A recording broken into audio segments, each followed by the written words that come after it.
Bon, on est en bas de vos locaux de Blue Nomi. On est en bas de Blue Nomi, voilà. Et on vient vous chercher pour une petite balade en taxi. Et bon, on est parti. C'est parti. Ouais.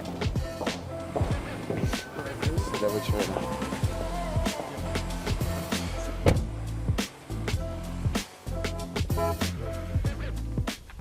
Isabelle Cocher, donc merci beaucoup d'être avec nous ce matin. Bah, merci, à vous. Pour notre 5e épisode de Greenlight, et pas n'importe lequel, puisque vous êtes notre première femme à bord de ce taxi.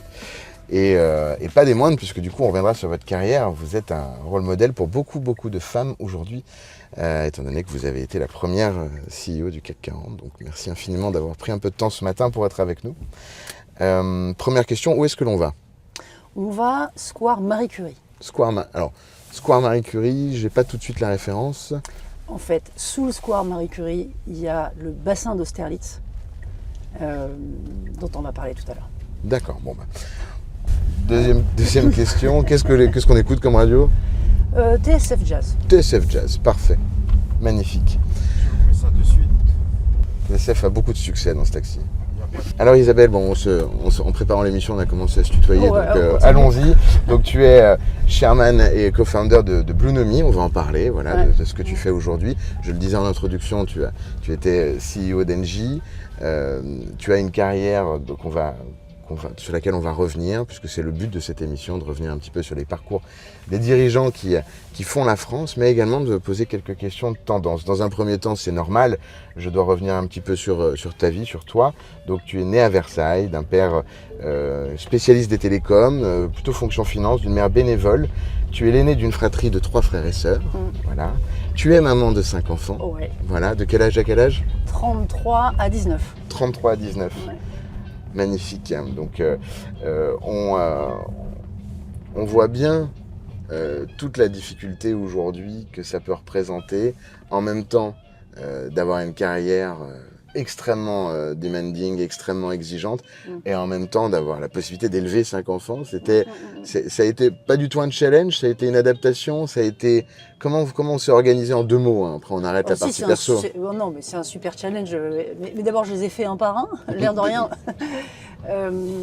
J'ai toujours considéré que j'étais maman d'abord. Et j'ai toujours assumé ça. Et voilà, c'était clair pour tout le monde. Et le parti pris, c'était, écoutez, moi je peux faire autant que n'importe qui, juste j'ai besoin de flex. Ok. Et je l'ai toujours trouvé. Et il faut dire que voilà, ça tient au patron que j'ai eu aussi. J'ai eu de la chance de ce point de vue. Bon, c'était un peu athlétique quand même. C'est-à-dire que moi j'ai fait du sport de haut niveau dans mon enfance, et quelque part, quand j'ai cumulé ce job et ma famille, Tu as retrouvé j'ai retrouvé un peu ça. Tu vois, c'est des périodes où tu fais pas d'Excel le soir, tu te couches pas trop tard. Je me levais super tôt le matin, je me levais à 5h tous les matins. Parce que c'était ça ma plage, privilégiée de 5 à 7. Voilà, il n'y avait pas de téléphone, il n'y avait rien. C'est là que je faisais le boulot de fond. C'est là que je préparais ce que j'avais à faire. C'est là que je répondais à mes mails aussi, quand il fallait vraiment sur les trucs importants. Voilà, 7 à 8, on se préparait en famille, etc. J'emmenais mes enfants à l'école. J'arrivais au bureau, mais la journée, elle était déjà lancée. Oui. Et en fait, c'est comme ça que... Moi, ça a été ma façon, mais je pense que la flex, chacun la trouve comme il veut. Enfin, c'était une question de... C'est comme ça que moi, progressivement, en tâtonnant un peu, j'ai calé ma façon de faire. Magnifique.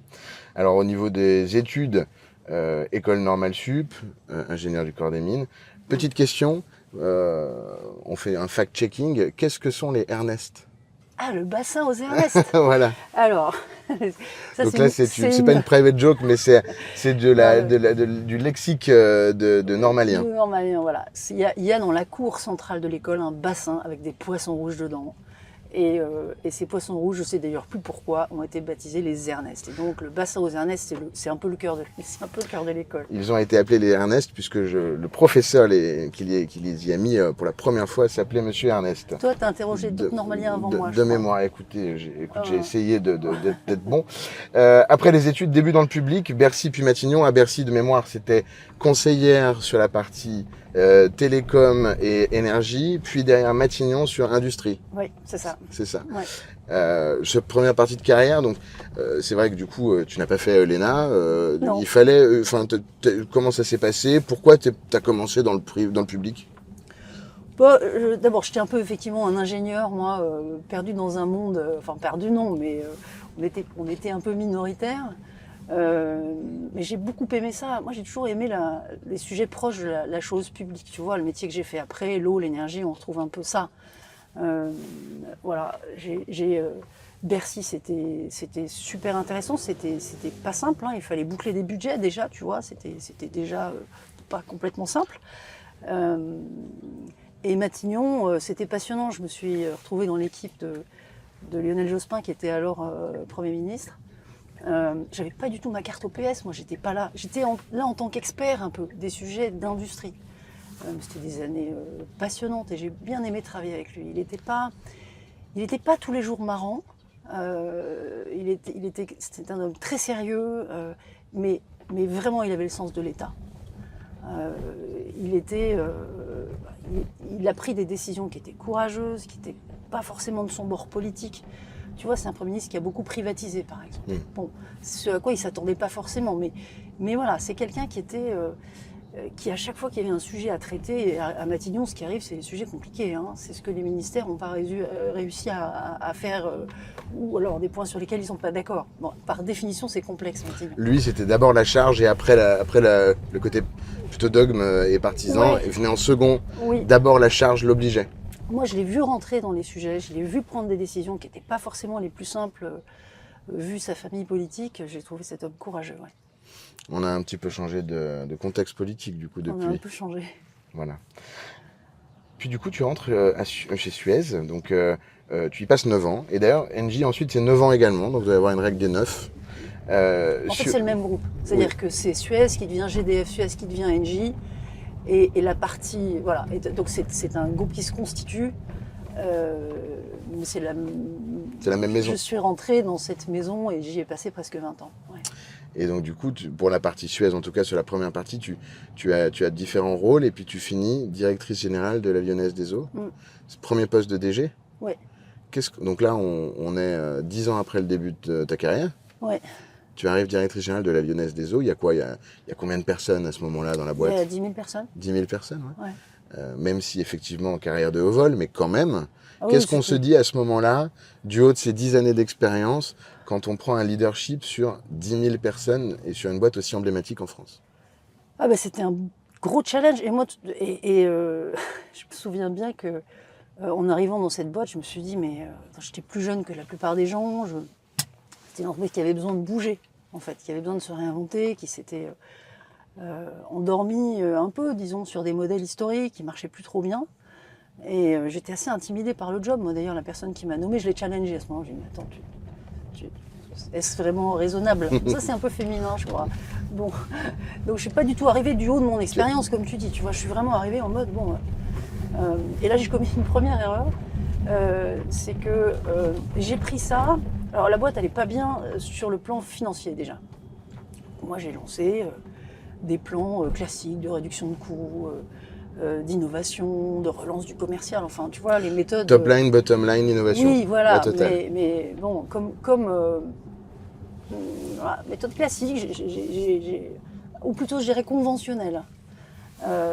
Ça a un peu marché, on a un peu redressé les comptes et tout, puis un jour, la personne qui nous avait aidé, un consultant indépendant, extérieur, qui nous avait un peu aidé à monter tout ça, il vient me voir, il me dit, bon, bah maintenant on va travailler sur le projet. Je dis, bah pardon, en fait... C'est pas ce qu'on fait. C'est juste ce qu'on vient de faire pendant 6 mois, quoi. Il me dit, mais rien à voir. Mais rien à voir. Ça fait pas le dessin de la Lyonnaise des Eaux. Vous croyez vraiment que vous allez arriver à embarquer les gens sur des efforts difficiles et tout, sans qu'il y ait un projet un peu sympa, un peu qui fasse du sens pour eux.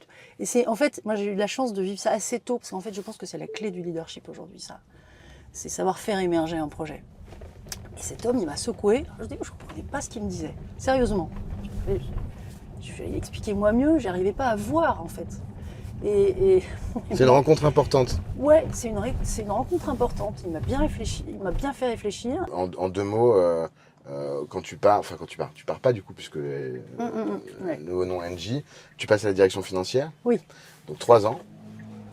Ouais, 4 même je crois. 4 ans, voilà. J'avais 3 ans, mais 4 ans. Donc la direction financière, encore un autre aspect. Ouais. Puis directrice générale déléguée.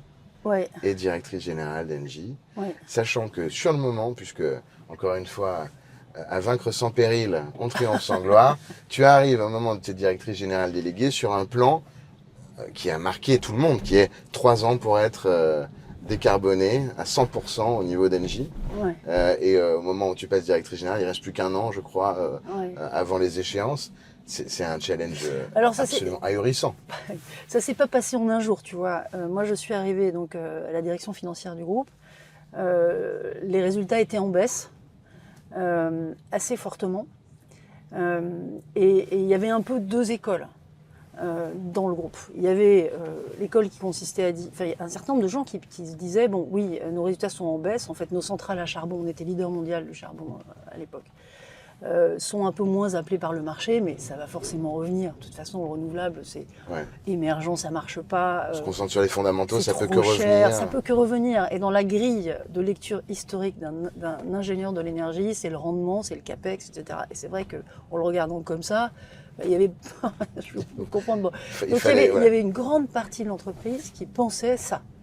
Et puis il y avait une frange beaucoup plus marginale qui, mais plutôt autour de la machine à café, parce que c'était un peu dangereux à dire tout fort, disait, mais en fait, il y a peut-être quand même quelque chose qui se passe, tu vois, ça fait un moment maintenant, ce que je te raconte. C'est justement intéressant de voir ça au regard de tout ce qui s'est passé depuis 10 ans. Oui. Et mon premier job, ça a été de rendre cette discussion licite et officielle. C'est-à-dire de créer de l'espace pour ces gens-là. Parce que moi, alors, si je puis dire, ce qui m'a aidé, c'est que comme j'avais quitté les métiers de l'énergie pour me consacrer sur l'eau, j'étais assez naturellement dans un rôle, entre guillemets, de candide. Et donc j'ai interviewé plein de gens dans la boîte. J'étais directrice financière et pas directrice générale, sauf que dans les comptes, dans le bilan, il y avait plein de centrales à charbon.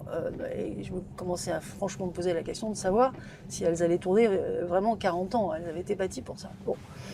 Donc je me mets dans la posture, ok, je questionne. Et puis, moi, j'ai eu l'intuition, je suis plutôt camp numéro 2, si tu veux, hein, intuitivement. Et de fil en aiguille, voilà, cette intuition est devenue une conviction. Et j'ai porté l'idée que, oui, non, en fait, c'était pas juste un petit creux, c'était un vrai virage. Et qu'il fallait le prendre tôt, en fait. Qu'il valait mieux le préempter, l'anticiper que de le subir. Ouais, alors même que, comme tu le dis, il y avait des trucs, des usines à charbon qui avaient été construites pour 40 ans. Et j'imagine qu'on était quoi, à la moitié mais certaines, elles étaient toutes neuves, en fait. Toutes neuves, ouais. Donc on vient de faire des gros capex sur des nouvelles usines. Mais tu sais, pas facile. Mathieu, mais je vois ça dans beaucoup d'entreprises aujourd'hui, c'est pas facile de réaliser que le métier sur lequel tu es devenu excellent. Tu as mis des décennies à devenir excellent. Tu t'es spécialisé, tu as trouvé les meilleurs partenaires, les meilleurs financeurs. Et honnêtement, en plus, avec un très bel objectif au cœur, tu vois, construire des centrales. Nous, on a construit des centrales dans plein de pays émergents pour amener de l'énergie. Enfin, c'était un groupe qui était très engagé. En réalité, c'est pas facile de réaliser que, en fait, c'est plus tout à fait cette excellence-là qui allait faire ton futur. Bref, on arrive à cette conviction. Je porte cette conviction. Et là, le board me dit, c'est super. En fait, du coup, on y va. Vous allez le faire. C'est comme ça un peu. Je raccourcis parce qu'il y a eu plein d'étapes. Bien sûr. Et puis on a un État actionnaire à 24% à l'époque de mémoire. Oui. Donc effectivement, il fallait également, du coup, j'imagine, parler avec pas mal de contreparties. Oui, c'est sûr. Et puis le marché, en fait, peut-être le deuxième truc qui nous a bien aidé, c'est que donc j'ai été nommée et là j'ai dit j'ai besoin de 18 mois pour préparer le plan. Parce qu'une vision, on commençait à avoir une vision de ce qu'il fallait faire et qui commençait à être plus précis, parce que juste on veut devenir leader de la transition énergétique, ce qui n'est pas vraiment une vision, tu vois, c'est plus un slogan. On commençait à avoir une vision, on commençait à dire, en fait, le point sur lequel nous on peut être très bon, c'est ce qu'on avait appelé les 3D, les infrastructures d'énergie décarbonées, décentralisées, digitalisées. Okay. Donc on avait ça en tête, mais ça ne fait pas encore une stratégie. C'est-à-dire, la stratégie, c'est où est-ce que tu mets tes capex, où est-ce que tu mets tes ressources, plus généralement. Et ça, là, je pense que ça a été vital. J'ai dit au board, écoutez, j'ai besoin de temps. 18 mois. J'ai besoin de 18 mois. Ce qui est à la fois super long, pour un groupe coté est très court parce que bâtir un pivot pareil en 18 mois, c'était pas rien quand même. Voilà. Et on a bâti avec les équipes des pays une feuille de route très fine, pays par pays, sur qu'est-ce qu'on fait des centrales à charbon existantes. À chaque fois qu'on a eu l'autorisation par le pays, on les a fermées. Ok, pas cédé. Et quand on n'a pas eu l'occasion de l'autorisation, on les a cédées. Et en gros, c'était 60-40. On a fermé 60%, vendu 40%. Okay. Mais il y a des pays, je me souviens d'un voyage en Indonésie à ce moment-là. Moi, j'ai fait le tour du monde à ce moment-là plusieurs fois pour voir les équipes préparer l'avenir et aussi pour négocier avec les États sur ce qu'on pouvait faire. Bien sûr. Des centrales existantes, évidemment. Et je me souviens, typiquement en Indonésie, je me souviens du membre du gouvernement que j'avais rencontré qui m'avait dit « Mais écoutez, madame, en fait, nous, on en a besoin de cette centrale. » quoi. Donc, voilà, on a géré au mieux ça. Et puis surtout, et ça me paraît vrai dans beaucoup d'entreprises, et c'est pour ça que je le dis, on a mis le poids sur le futur. Oui, bien sûr, on regardait ce qu'on allait faire des centrales existantes, mais surtout, on a fait bosser tout le monde et on a tous travaillé sur c'est quoi les besoins critiques, qu'est-ce qu'il y a à bâtir, tu vois, qu'est-ce qu'il y a à déployer en fait. Et on a mis toute l'énergie du groupe là-dessus, parce que c'est ça qui embarque. Si tu restes focalisé sur ce que tu as arrêté, c'est tétanisant. Bien sûr, oui. C'était notre plus gros métier, c'était là qu'étaient nos plus grosses marges. C'était compliqué quand même. Donc, c'est une vraie confiance du board dans ta conviction et celle que tu t'es construite. Ouais, c'est vrai. Et du coup, voilà, on a mis le poids sur le futur. On a bâti une feuille de route sur 4 ans. Donc pendant ces 18 mois, on a aussi passé une espèce de deal avec le marché. L'État était assez ouvert, n'était pas non plus super convaincu. L'État était un peu neutre, on va dire. Il disait, si les actionnaires suivent, voilà. Et donc, il y a eu aussi ce tour du monde-là, entre guillemets, d'aller recruter littéralement des actionnaires qui étaient prêts à suivre quelque chose qui était un U. En fait, la courbe, c'était un U. C'était une U-curve, il fallait vraiment... Oui, parce que tu t'arrêtes... Ce qui donne plus le vertige que la courbe en J. Ça dépend de la profondeur de la courbe en J, mais tu vois, en tout cas, ça a commencé par baisser, c'est ça que je veux dire. Et alors, on a recruté un pool suffisant d'actionnaires longs qui étaient prêts à backer ça et qui ne nous ont jamais lâchés. Et on a passé, je m'en souviens, parce que moi je faisais les roadshows à ce moment-là, enfin je les avais déjà en tant que CFO, les roadshows marché, mais je les ai poursuivis en tant que CEO. Je me souviens que les 9 premiers trimestres, donc les 9 premiers trimestres, c'était le début de la courbe. Les 9 premiers trimestres, les résultats étaient en baisse. Et meilleur que prévu, ce qui était essentiel en fait, je réalise, mais en baisse. Et voilà, et le marché, chaque fois, c'est bon, mais vous y croyez toujours à votre histoire? Oh oui, on y croit toujours. Bon, bah d'accord, on continue. Mais donc, je me souviens bien de ce temps, en fait. C'était à la fois super court, 4 ans, pour faire un pivot pareil, et pour faire... et à la fois assez long, voilà. Mais toujours est-il que, et ça c'est quand même, je trouve ça encourageant quoi, pour l'économie en général, parce que ce que l'énergie a vécu, l'économie, le reste de l'économie va le vivre maintenant, je crois. C'est que même dans des conditions où honnêtement, les cartes n'étaient pas les meilleures, on était... côté leader mondial d'une activité vraiment qui était devenue problématique, on avait plein de bonnes raisons de se casser la figure au milieu. On a délivré, on a fait 50% de création de valeur en 4 ans, ce qui était franchement très bien. Et donc voilà quoi, c'est possible. Je le disais en introduction et vous avez été interviewé, célébré maintes et maintes fois par rapport au fait que vous avez été la première femme CEO du CAC. Mais quelle est la question qu'on vous a jamais posée, que vous auriez aimé qu'on vous pose par rapport à ce rôle que vous avez pris, malgré vous, parce que l'histoire fait que vous êtes la première. Oui. Mais voilà, quelle est la question qu'on ne vous a jamais posée et qu'on aurait dû vous poser? C'est un peu l'inverse, Mathieu. C'est-à-dire que moi, ça m'est arrivé au début, il y avait énormément de curiosité. C'est comment une femme patron, alors c'est comment le leadership au féminin. C'était pas malveillant du tout, c'était plutôt sympa. Mais en fait, c'est impossible de répondre à ça. Et je me souviens d'une fois, il y a une journaliste, mais super, c'était sympa comme question. Elle me dit, alors c'est comment le leadership au féminin? Et je dis, écoutez, moi j'ai 39 collègues par définition, et en fait, il n'y en a pas deux pareils. Je ne sais pas vous décrire le leadership au masculin. Donc, Ouais, mais beaucoup de curiosité, c'était assez scruté en fait. Je pense avec l'envie de définir ce modèle. L'œil n'était pas habitué, si tu veux, à avoir une femme à la tête d'un groupe comme ça. Je pense que ça progresse quand même. Un souvenir par rapport à des gens qui vous ont félicité, des gens ou au contraire, qui du coup n'avaient pas encore l'œil complètement habitué à cette nouvelle lumière et qui vous ont peut-être surpris par leur réaction? Je me souviens d'une fois où j'ai fait partir de l'équipe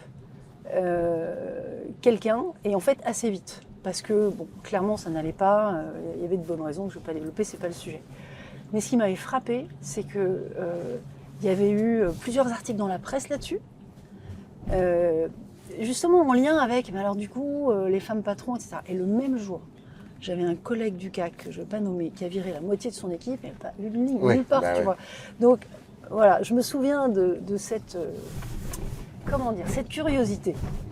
En parallèle de tout cela, administrateur de l'IFA, et également à la vie, vous êtes dans les entretiens d'excellence dont on pourra reparler dans un instant, et vous avez cofondé, et vous êtes la chairwoman de Bluenomy. Oui. Alors Bluenomy, je lis une phrase que j'ai trouvée sur le site qui était assez intéressante. Nous sommes les Bluenomistes, une équipe originale d'entrepreneurs, business et d'experts qui réunit des compétences afin de casser les silos, afin d'ouvrir la voie à une société régénérative, décarbonée, circulaire et inclusive. Bon, c'est... Ah ouais. Ah ouais, on y va là. C'est nous, ouais. Alors, première question, donc sur Bluenomy, une équipe originale d'entrepreneurs business et d'experts. Ça veut dire que c'est un cabinet de conseil, c'est un endroit où il y a des senior advisors qui se positionnent, c'est du management de transition, qu'est-ce que c'est? On essaye de boucher un trou. Et on est parti par des interviews de patrons. Alors plutôt des patrons qui avaient qui sont plutôt pro-transition et qui sont plutôt d'avis qu'il y a intérêt à anticiper et à aller vite. Mais en fait, qu'est-ce qui t'aiderait? Qu'est-ce qui t'aiderait à transitionner? Il y a un truc qui est sorti, qui est de dire en fait les outils dont je dispose pour allouer le capital sont plus les bons. Alors c'est quand même le boulot premier des dirigeants d'allouer les ressources. Et des patrons de fonds nous ont dit ça, des patrons de banques nous ont dit ça aussi. Non mais en réalité, les KPI dont on dispose, nous les financeurs, sur les entreprises, la manière dont on regarde leur valorisation par exemple, qui est un peu sommaire, historiquement dans le marché, tu prends les EBITDA, tu multiplies par un multiple sectoriel et en fait, mais ça ne... On est dans un virage. Cette méthode ne te dit absolument pas où tu te situes sur la transition. Si cette boîte que tu as devant toi, dont tu connais les bidas et le multiple sectoriel, est en train de se préparer correctement ou pas. Donc en fait, voilà. Et du côté des entreprises, c'est pareil. Ce que les patrons nous ont dit quand on les a interrogés à ce moment-là, c'est en réalité, moi, tout le monde me demande des CAPEX. Il y a les développeurs des métiers de demain qui me demandent des CAPEX, mais ça c'était déjà vrai. Mais il y a les gens qui gèrent les business d'aujourd'hui qui m'en demandent aussi, parce que les risques physiques, parce que le besoin de décarboner, parce que des régulations qui changent, etc. Et je ne suis pas équipée correctement pour allouer ma ressource et mon capital avec le meilleur, le meilleur return possible, la meilleure efficacité, la meilleure création de valeur possible. Voilà, nous, c'est ça qu'on fait, si tu veux. Alors, comment vous le faites? Alors, on est hyper analytique. Ok. On construit des modèles, des KPIs qui permettent de suivre quelque chose. Je vais te donner un exemple. Tu vois, on travaille avec une grande firme d'hôtels, plein de sites dans le monde. En réalité, il faut réfléchir hôtel par hôtel. Cet hôtel-là, situé dans tel pays, quelles sont les conditions dans lesquelles il est plongé? Est-ce que le niveau de la mer? Est-ce que le stress hydrique? Etc. Est-ce que la réglementation va lui coller une pression très forte ou pas pour consommer moins d'eau, moins de ressources plus généralement? Quelle est sa durée de vie? Quelles sont ses feuilles de route de décarbonation? Quelles sont ses extensions possibles? Enfin, vraiment regarder en partant de l'actif. Là, il faut être très pointu. Nous, on est à 80% des ingénieurs, en fait. Et c'est ça qu'on est capable de faire. Au niveau de l'actif, tu vois, on le fait aussi avec des grands acteurs de l'agroalimentaire. Ça peut être au niveau d'une ferme ou ça peut être au niveau d'une usine. C'est comprendre si cette usine est future-proof ou pas. Et comprendre tous les leviers possibles de protection et essayer d'évaluer s'il il faut dépenser cet argent ou pas. Donc c'est un vrai 360 entre un bureau d'études, du business, Oui, de l'expertise c'est ça. et de l'impact. Et en remontant à la direction générale. Ouais. Et c'est ça le truc, c'est qu'en fait, il faut faire ça sur chaque point. Et après, tu as une espèce d'ordre du mérite de tes choix possibles. Et quand tu es CFO ou quand tu es CEO, c'est de ça que tu as besoin. Quand on voit qu'aujourd'hui, top line, bottom line, pour toutes les boîtes, c'est compliqué. Enfin, je veux dire, Ouais. c'est pas facile. Je parle Ah justement ouais. d'un niveau classique, quand t'es pas sur un nouveau projet transformant. Que le new normal, c'est la crise. Que voilà, donc il y a peu de marge de manœuvre. C'est compliqué. Les financements, l'inflation, la géopo, tout ce que l'on dit. Comment on tient le coup quand le court terme vient autant nous chatouiller sur les engagements long terme et sur cette vision qui réclame un tout petit peu de sérénité quand même? Bah, tu as raison, c'est tout le point, et je dirais, c'est toute la noblesse du métier des boards et des dirigeants, ça. Oui, effectivement, s'occuper des crises et vérifier qu'on ne se casse pas la figure là maintenant, mais c'est quand même toujours avoir en ligne de mire le long terme. Moi, je pense qu'on est dans une époque où on ne peut plus trop planifier, en fait. C'est-à-dire que l'horizon moyen terme, en fait, tu prends tous les PAM de toutes les entreprises, où 80% d'entre elles sont assez faux. Ouais. Enfin, ils se sont révélés assez faux, et il n'y a pas de raison de penser que les actuels sont tellement plus justes. Je pense que, alors on peut se dire, oui, bah, très bien, on va essayer de planifier mieux, bon, on va essayer de trouver des meilleurs experts, etc. Je crois que c'est pas tellement ça le sujet. Je pense que c'est inhérent à la période. Et pour moi, ce qui est super important, c'est d'arriver à être clair sur les tendances longues. Tu vois. Dans ce chaos, il y a quand même des choses assez claires.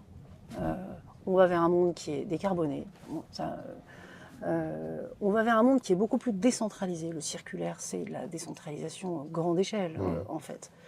Il y a un certain nombre de choses qui sont claires, bon, et qui sont des vrais guides qui sont des vrais guides pour la stratégie de l'entreprise. Des choses qui doivent être des piliers un peu immuables, qui permettent quand même de se reposer sur quelque chose. Ce sont des points de repère. Voilà. Ce sont des points de repère, et c'est à partir de ces points de repère que tu peux te bâtir une vision du futur, à la fois du futur du contexte, mais aussi du futur de l'entreprise dans ce contexte. Et pour moi, c'est ça la rampe. Enfin, il y a deux rampes, c'est le très long, c'est le très court. Là où, voilà, j'aime bien prendre une métaphore là-dessus, qui a ses limites comme toutes les métaphores, mais pour moi, c'est plus un moment d'explorateur. Tu vois, un explorateur, oui, ben, il a clairement un sommet à atteindre, et c'est ça qui le guide. Et puis, il a plein de marécages à traverser, et il a du jeu de jambes sur le court terme. Voilà. Ce qui est très loin du monde du voyage, quoi. Le moyen du voyage, tu peux planifier, tu as les différentes étapes, bon, et puis après, tu peux traquer les écarts entre ce que tu avais planifié et bon. Ce sont deux mondes différents, ce sont des leaderships différents de mon point de vue. Et je crois que voilà, être patron d'entreprise aujourd'hui, c'est plutôt être un grand patron d'explo qu'un grand patron de voyage, à mon avis. Et ben c'est parfait, tu me fais ma transition. Tu as parlé plusieurs fois de leadership depuis le début de cette interview. Quelle est pour toi la définition du leadership qui te paraît la plus juste, ou en tout cas qui correspond à ta vision de ce sujet? Pour moi, un leader, c'est quelqu'un qui d'abord sait faire émerger ce cap. Ouais, tu vois, l'explorateur, il est en équipe, il n'est pas tout seul. Si c'est lui tout seul qui dit, vous savez quoi, on va aller là-bas, et puis taisez-vous, suivez-moi, j'exagère, ben, au premier coup dur, ça ne tient pas. En fait, le premier job, et surtout dans un univers incertain comme ça, c'est d'arriver à faire émerger un cap sur lequel les gens se rejoignent. Bon. Et le deuxième, je crois que c'est faire émerger plein de leaders autour de lui. Parce qu'en fait, ok, le cap est là, le sommet là-bas, mais il y a plein d'obstacles tout le temps. Et donc, On aura besoin de plein de corps de métier pour l'ascension. Oui, et puis tu as besoin de plein de gens qui essayent des choses, et puis à la fin de la journée, tu débriefes les chemins qui ont marché, les chemins qui n'ont pas marché. Bon.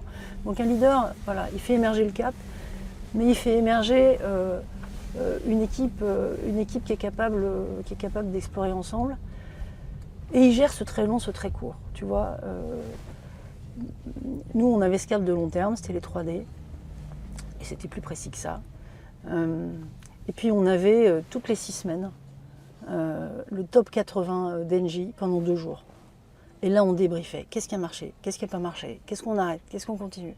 Tu vois, ça, c'est vraiment l'étape de la journée, si je reprends la métaphore de l'explorateur dans la pampa. Et on voit que c'est quand même assez loin comme job description de ce qu'a pu être traditionnellement le dirigeant. Là, ce que je te décris, c'est quelque chose qui est assez différent et dans le processus et dans la posture aussi. Petite séquence traditionnelle de notre émission, Isabelle, je te propose de découvrir dans un instant une question d'un proche. Alors tu pourras nous dire qui c'est, vidéo que tu n'as évidemment pas eu l'occasion de regarder juste avant cette émission, et donc je te laisse la découvrir. Chère Isabelle, lorsque tu as travaillé pour Armor Group, que ce soit dans le cadre d'Engie ou de Blue Nomi que tu diriges, ce qui m'a frappé, c'est à quel point tu es mobilisée et actrice de dynamique de changement. Alors ma question pour toi est la suivante. Qu'est-ce qui fait que toi, femme de formation d'ingénieur, tu es si mobilisée par le thème du leadership? Quelles sont tes convictions en matière de leadership qui peuvent changer l'entreprise et qui peuvent changer le monde? Bon, Hubert de Boisredon, pour ceux qui ne le connaissent pas, c'est un entrepreneur pour lequel j'ai infiniment de respect.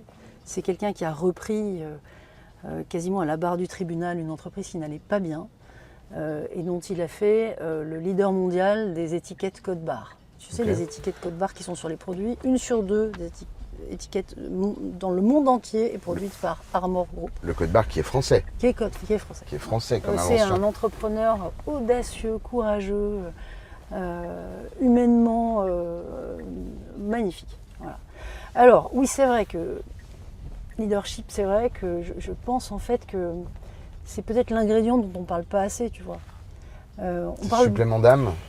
On parle beaucoup des besoins de ressources financières pour financer la transition. Je suis d'accord qu'il en faut, évidemment. Mais après, si tu as plein de finances, de financement disponible, mais pas les leaders pour les réfléchir, ce que la transition suppose, en fait, c'est réfléchir l'argent, c'est ça. Réallouer les ressources, tu en parlais. Réallouer les ressources. Vers la transition, en fait, il ne va rien se passer. On parle beaucoup de la technologie.